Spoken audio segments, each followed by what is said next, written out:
My parents disowned me for refusing to share my lottery winnings with my golden brother and told the whole family I was dead to them. 5 years later, they showed up at my gate begging for medical money.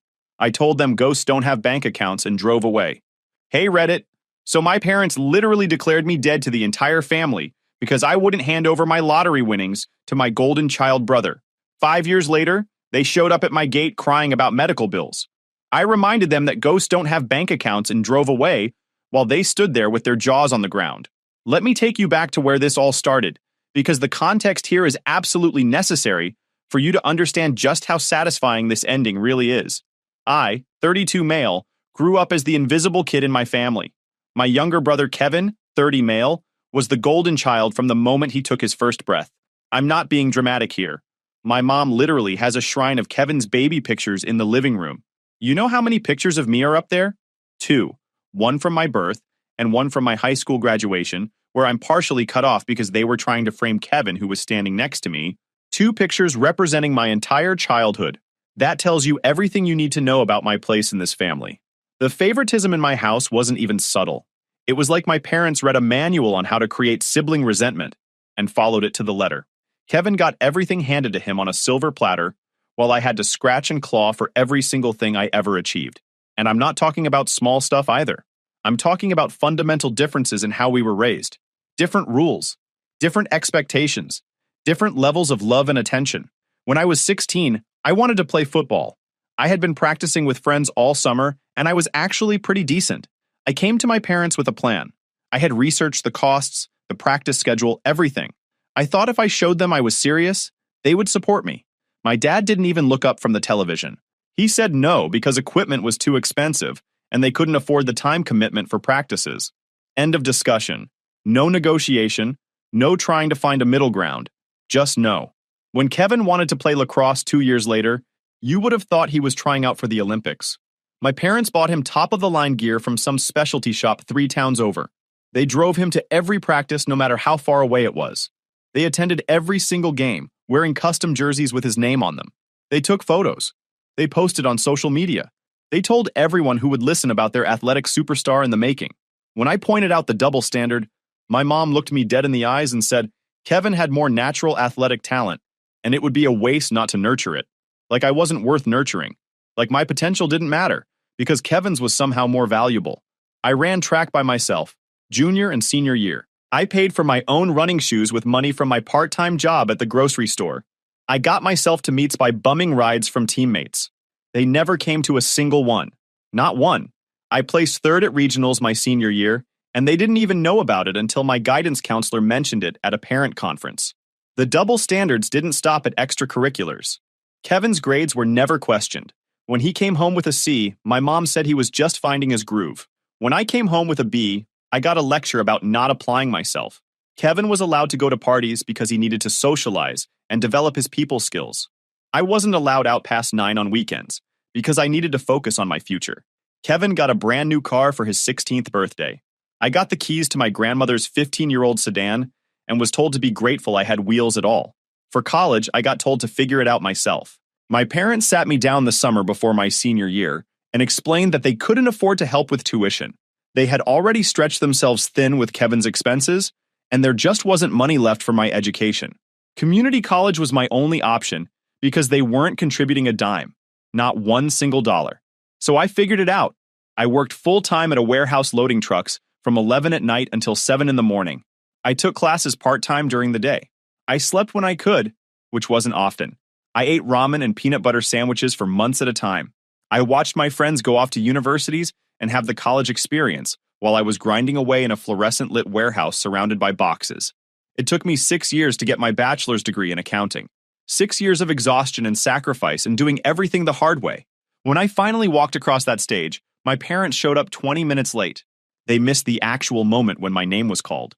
They found seats in the back and sat there looking bored while I accepted my diploma.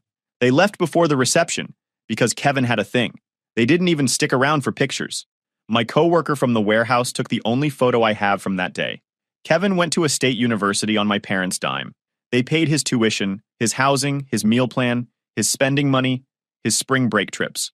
When he changed his major 3 times because he couldn't decide what he wanted to do with his life, They praised him for finding his true passion. When he failed classes and had to retake them, they blamed the professors for not understanding his learning style. When he took an extra 2 years to graduate with a communications degree and a 2.3 GPA, they threw him a graduation party with catering and decorations and relatives flying in from out of state. I got a text message that said congrats with a period at the end, not even an exclamation point.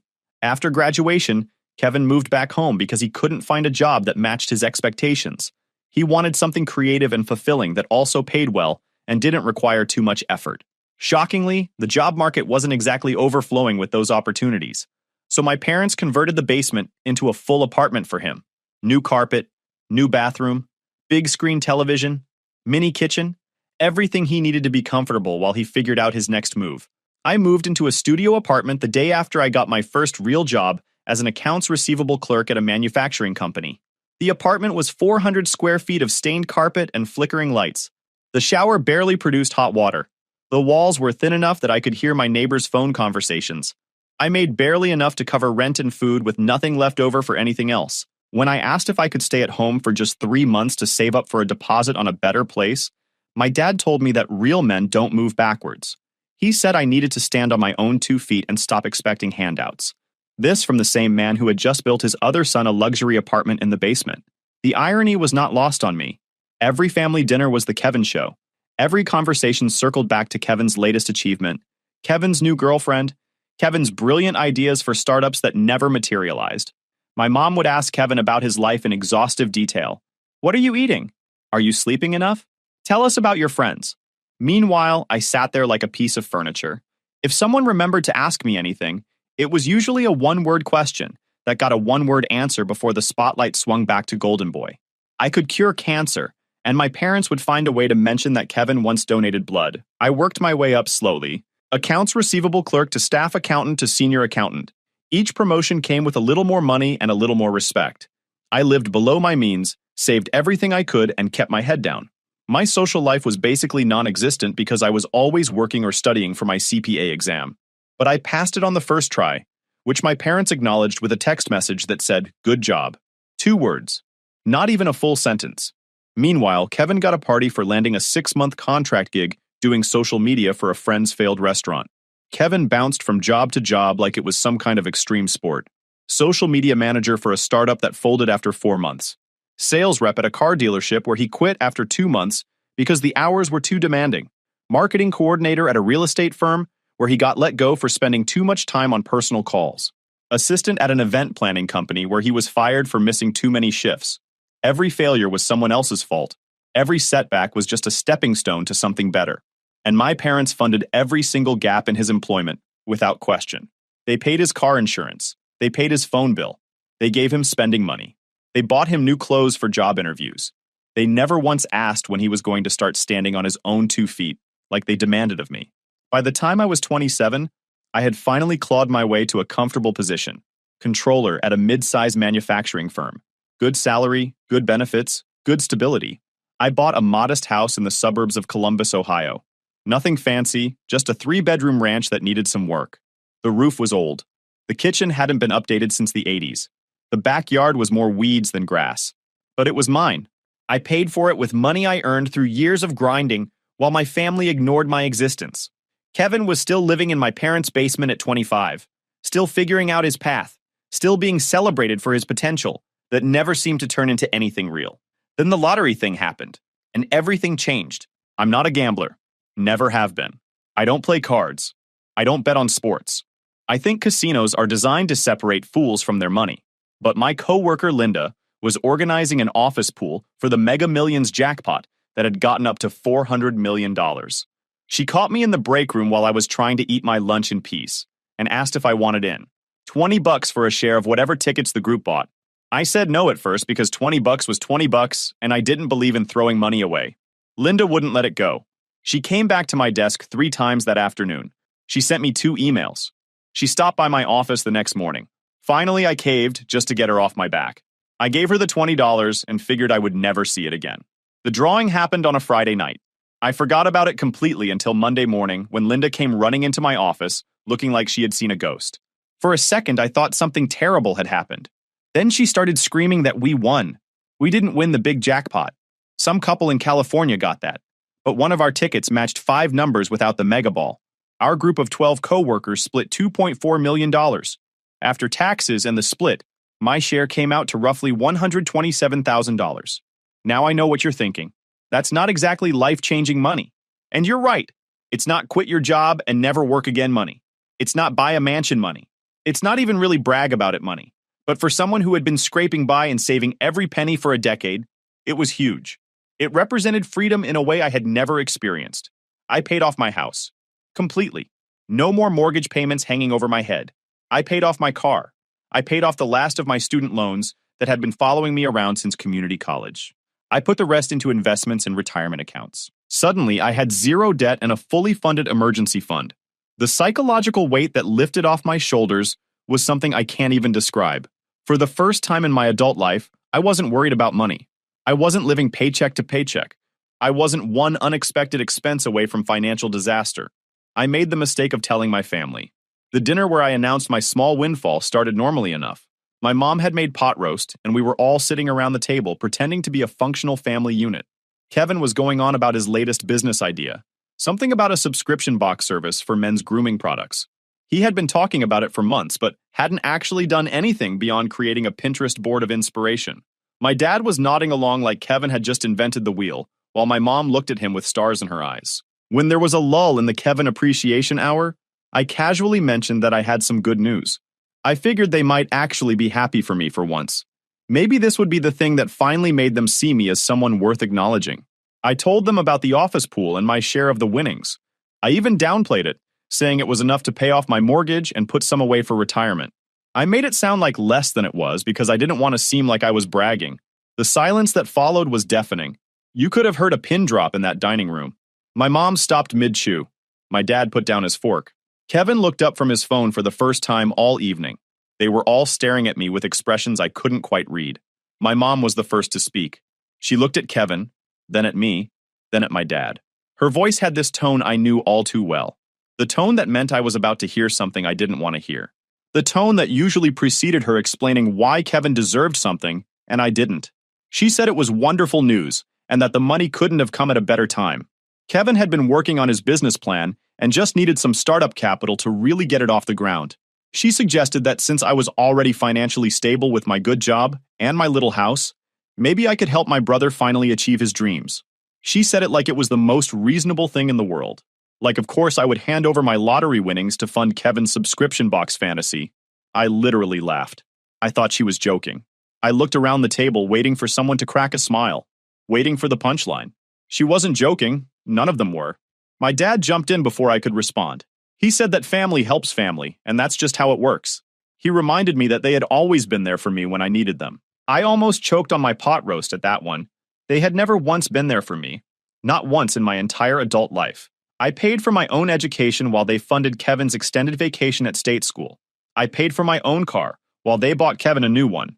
I paid for my own everything while they handed Kevin a silver spoon every time he batted his eyes. Kevin, to his credit, at least had the decency to look slightly uncomfortable. But he didn't tell them to stop. He didn't say he could figure it out on his own. He didn't defend me or point out how ridiculous they were being.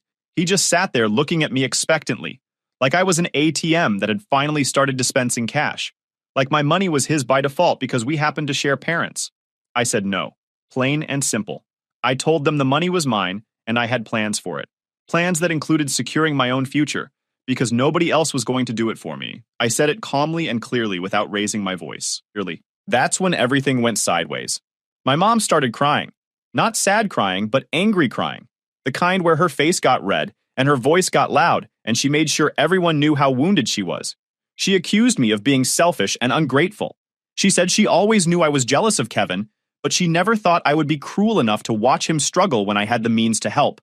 She asked what kind of person refuses to help their own brother when they have more money than they know what to do with. I pointed out that $127,000 was not more money than I knew what to do with. I told her exactly what I had done with it.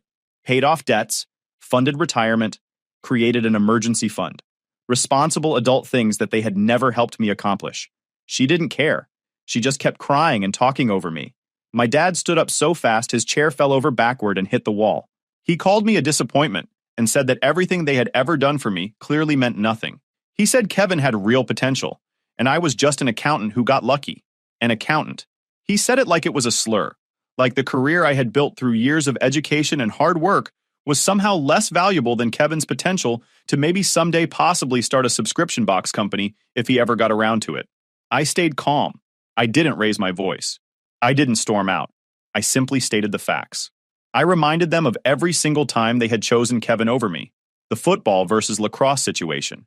The college funding. The car for his birthday versus my grandmother's hand-me-down. The basement apartment versus being told real men don't move backwards.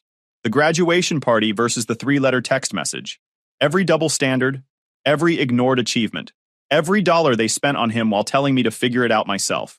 I told them that I had worked for everything I had, and I wasn't about to hand it over to someone who had been handed everything his whole life. I said that if Kevin wanted startup capital, he could do what I did. Get a job, work hard, save money, live below his means, sacrifice, grind, earn it.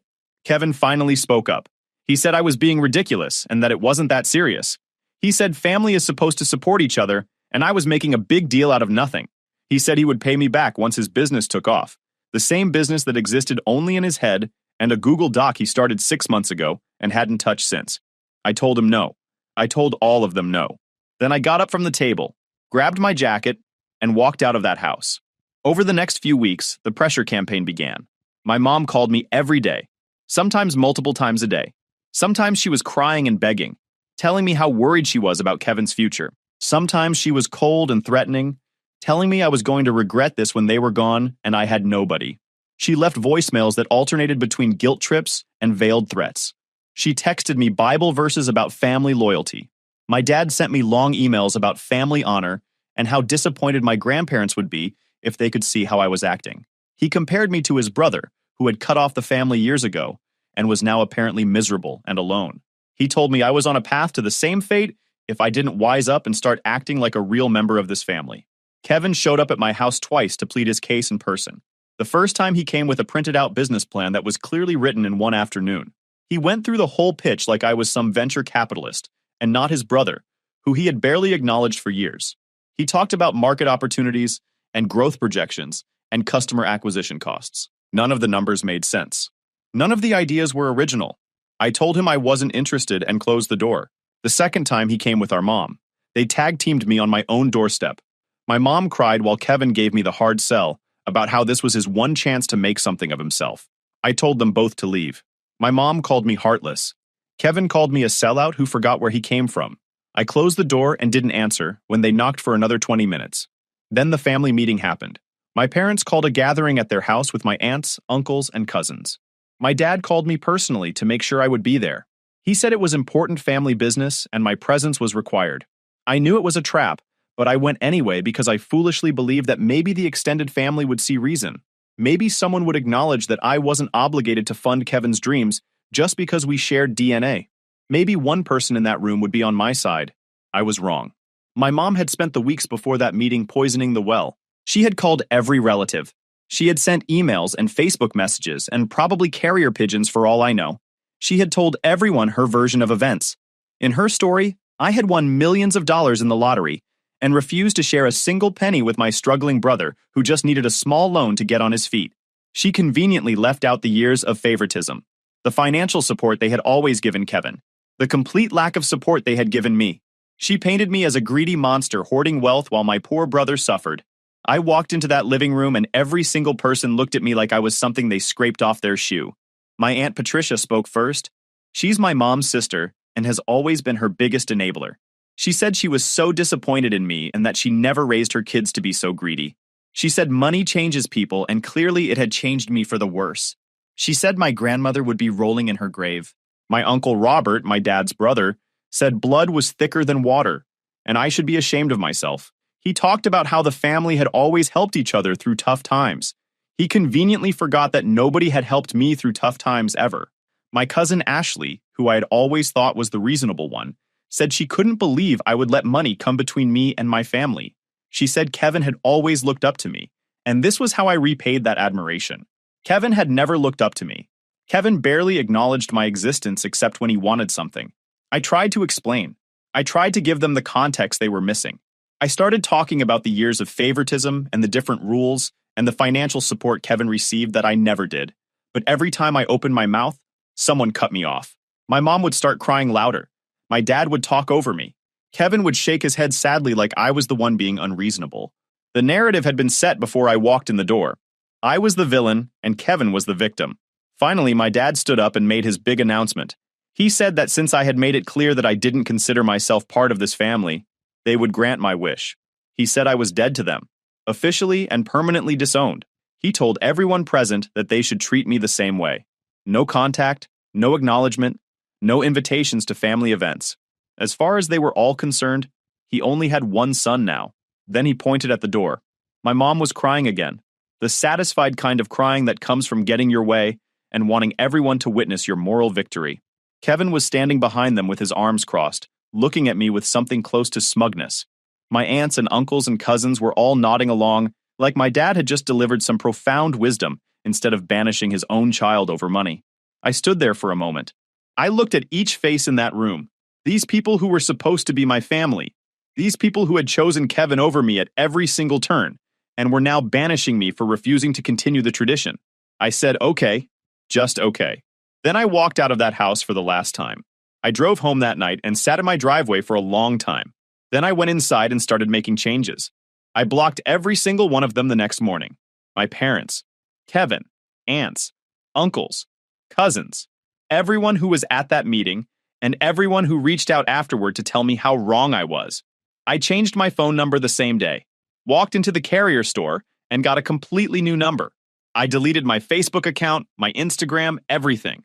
I wanted to disappear from their lives as completely as they wanted me gone from theirs. The first few weeks were strange. I kept expecting my phone to ring with another guilt trip. I kept waiting for someone to show up at my door. Nobody did. They actually meant it. They actually cut me off completely. Part of me was relieved. Part of me was angry that it was so easy for them. I threw myself into work. I took on extra projects. I stayed late. I came in early. My boss noticed. Within 6 months, I was being groomed for a promotion. Within a year, I was vice president of finance. Within 2 years, I was CFO. Each promotion came with a bigger salary, better benefits, more responsibility. I invested everything I could. I built a portfolio that would have made my past self weep with disbelief. I bought a bigger house on 5 acres just outside the city. A real house this time, not a starter home with a leaky roof. This one had a pond in the back and a detached workshop where I taught myself woodworking. I installed a security system with cameras at the front gate because the property was set back from the road, and I liked my privacy. I traveled to places I had always wanted to see. Japan for 3 weeks, Iceland during the Northern Lights season, New Zealand where I went bungee jumping off a bridge and felt more alive than I had in years. I sent postcards to nobody. I dated for the first time since college. Actually dated, not just thought about it. I met women through work events and mutual friends. Some relationships lasted a few months, some only a few weeks. I wasn't in a rush. I was learning what I wanted and what I deserved. I made real friends who valued me for who I was. Guys I met at a woodworking class who invited me to their poker nights. Couples from work who included me in their dinner parties. People who asked about my life and actually listened to the answers. People who celebrated my wins without asking for a cut. I also got married. Her name is Grace, and she's the most incredible woman I have ever met. We connected at a conference in Chicago and spent the entire evening talking about everything and nothing. She laughed at my jokes. She asked follow-up questions when I talked about my work. She looked at me like I was interesting instead of invisible. She's a financial analyst with her own career and her own ambitions. When I eventually told her my whole story, she didn't pity me or try to fix me. She just said it sounded like I had built something amazing out of a bad situation. That was it. No judgment, no advice about reconciliation, just acknowledgement. She knows everything about my biological relatives and has no desire to ever meet them. Her family welcomed me from the first moment she brought me home. Her mom made me a plate before I even sat down. Her dad asked about my work and actually remembered the details for the next time I visited. Her parents call me son. Her brother invites me to watch football every Sunday and always has my favorite snacks ready. I finally understood what it felt like to belong somewhere. 5 years passed. 5 years of no contact. 5 years of building something real. Then last month happened. Grace and I were getting ready for a Saturday morning trip to the farmer's market when our security system beeped. We have cameras at the front gate because our property is set back from the road. I pulled up the app on my phone expecting to see a delivery driver. I literally dropped it. Standing at my gate were my parents. They looked older. Much older than 5 years should account for. My mom's hair had gone completely gray and she had lost weight in a way that didn't look healthy. My dad was leaning heavily on a cane. They were driving a beat-up sedan, a far cry from the nice SUV they used to have. Grace picked up my phone and looked at the screen. She asked if those were the people she thought they were. I nodded.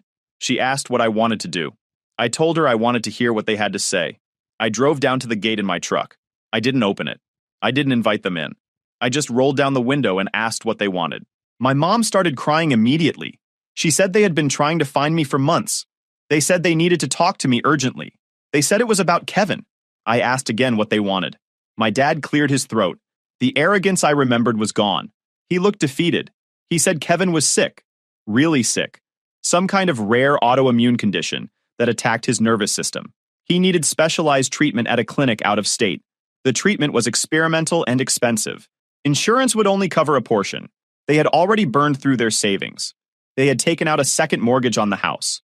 They had sold Kevin's car and most of their valuables. They needed money, a lot of money, and they had heard through the grapevine that I was doing well. He asked if I could find it in my heart to help my brother. I asked how much they needed. My dad said the treatment would cost around $200,000 over the next 2 years. They had maybe $40,000 left after everything they had already spent. They needed me to cover the rest. $160,000. My mom started pleading through her tears. She said she knew they had made mistakes. She said they were sorry for how they treated me. She said Kevin was her baby, and she couldn't watch him suffer. She begged me to put the past behind us and help my brother. I asked where Kevin was. Why wasn't he here asking for himself? My dad said Kevin was too sick to travel and too proud to ask. Too proud. The kid who never earned $1 in his life was suddenly too proud to ask for 160,000 of them. My mom reached through the gate bars and tried to grab my arm. I pulled back before she could touch me. She started talking faster, more desperate. She said they would do anything. They would apologize publicly. They would tell the whole family they were wrong. They would make it right. She just needed me to help Kevin first. I asked her if she remembered the family meeting, the one where my dad pointed at the door and told everyone I was dead to them. She said she remembered, and she was sorry. I asked her if she remembered what she said to me when I tried to explain my side. She went quiet. She hadn't said anything. She had just cried and let everyone else attack me. My dad tried a different approach. He started talking about the medical details, the name of the condition, the treatment protocol, the success rates. He had clearly memorized all of it. He was trying to make it sound urgent and scientific, like if he presented enough facts, I would be swayed by logic. I let him finish. Then I asked him one question. Would they have come to Kevin's gate asking him to help me? Neither of them answered. I looked at my mom with her gray hair and her tears. I looked at my dad with his cane and his defeated posture. I said 4 words. Ghosts don't have bank accounts. Then I rolled up my window and drove back up to my house. They stood at that gate for another hour, pressing the buzzer over and over, crying, yelling. My mom collapsed on the ground at one point, and my dad had to help her up. He stood at the camera and talked directly into it, apologizing for everything, begging me to reconsider. I watched it all on the security cameras and felt nothing. Eventually, they left. 2 weeks later, they came back. This time, Kevin was with them. He was in a wheelchair, looking thin and pale. My dad pushed him up to the gate while my mom pressed the buzzer. I watched on the cameras as Kevin looked directly into the lens and started talking. He said he was sorry for everything. He said he should have stood up for me. He said he needed my help and he was begging. I didn't go down to the gate.